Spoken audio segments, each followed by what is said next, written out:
भारताचे एक सार्वभौम समाजवादी धर्मनिरपेक्ष लोकशाही गणराज्य घडवण्याचा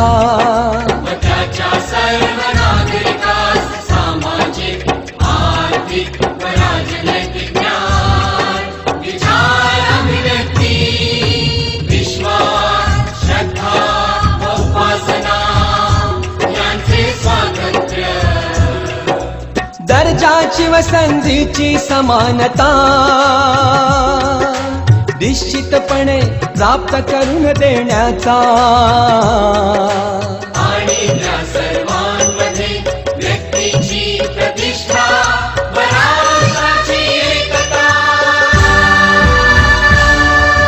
आणि एकात्मता यांचे आश्वासन देणारी बंधुता प्रवर्धित करण्याचा संकल्पपूर्वक निर्धार करून